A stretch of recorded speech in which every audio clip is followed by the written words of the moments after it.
The gay marriage debate proved to be a good distraction, even if it felt absurd to be talking about serious, lasting relationships when so newly single.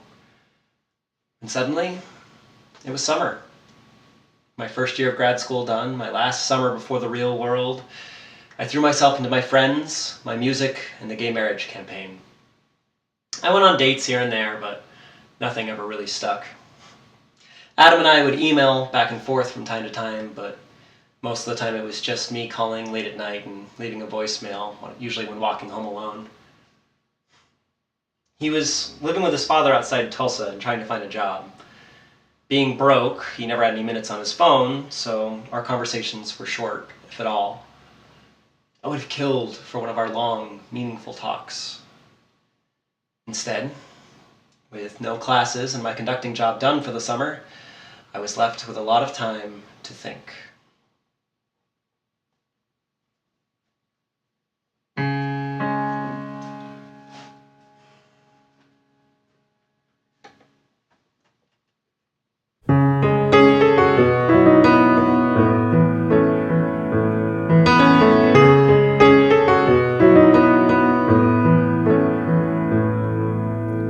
Waiting for the call that won't be coming in tonight.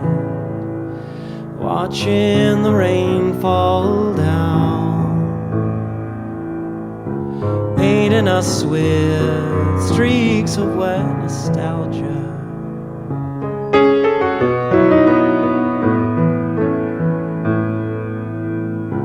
Don't know why, but I thought about your sneakers tonight. Those beaten up sneakers, all black and white, with the little skulls so out of place.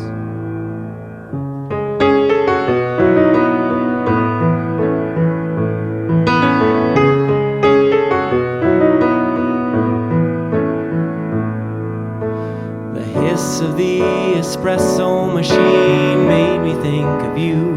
How if I were rich, I'd buy you one. But even then, we'd still live states away.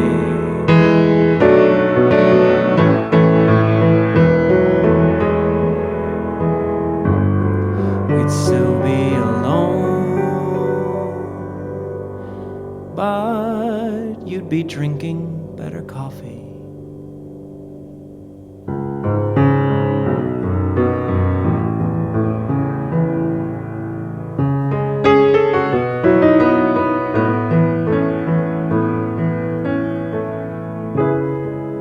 There's nothing to fix here, nothing to see.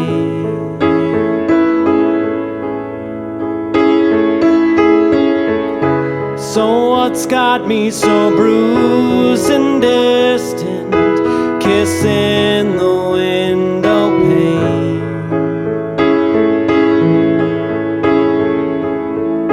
I wonder if you think your way back north sometimes, and if you remember my bathrobe and back robes, our oatmeal and arguments.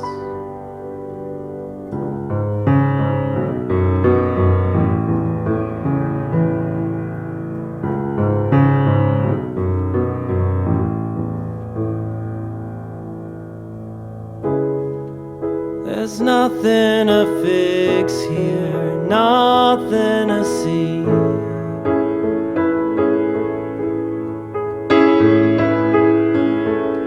So what's got me so bruised and distant, kissing the window pane? I'd buy it, I would, I'd buy you that damn machine, so you could steam and swear by the cupful until you got it just right, just right, just right.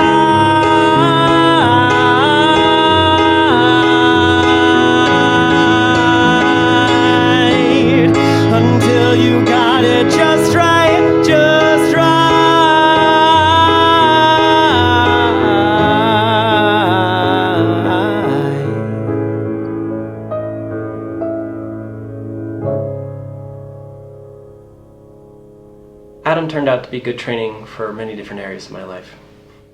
He was so good at getting me to leave my comfort zone and to try to live a life where I wouldn't care what other people would think. And then there was the debating. Prior to my relationship with Adam, I wasn't as outspoken politically. I was also scared to move out of state or to talk about really personal issues in my writing or my music. Things like that just weren't talked about in Corinna, Maine, and I didn't want to offend anyone.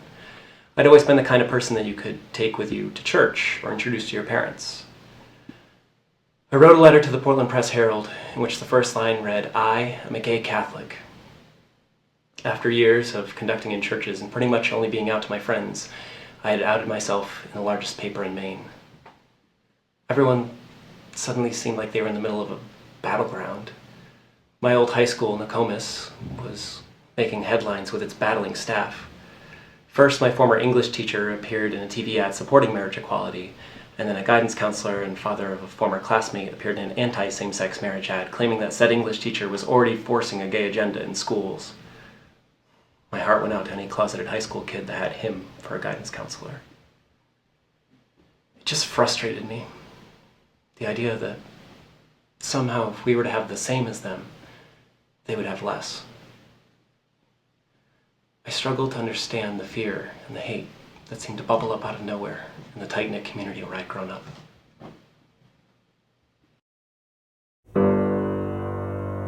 It's wrong. It's wrong. I'm sorry. It's just how I was raised, just what I believe. And she's young. She's so young, and the world's so cruel, and she's going to grow up so fast. They're all going to grow up too fast, with everything they're exposed to, and this whole place is going to hell. In a world where no one stands up for what's right, this is one of the only things I see as black or white. And these people, they just want to give you their version of what's right, and there's nothing you can do about it. And they'll teach our kids whatever they want, and we won't be able to say a word. But she's so young.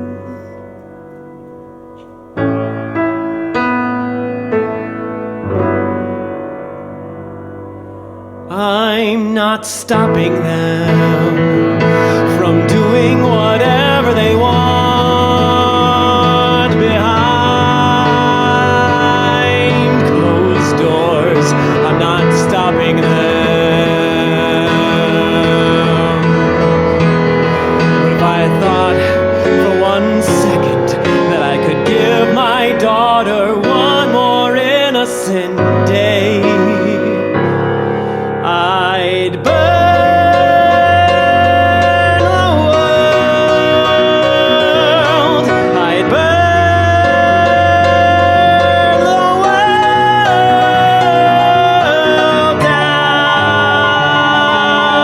down to save hers. Call me selfish, call me backwards, but this is the line I have to draw.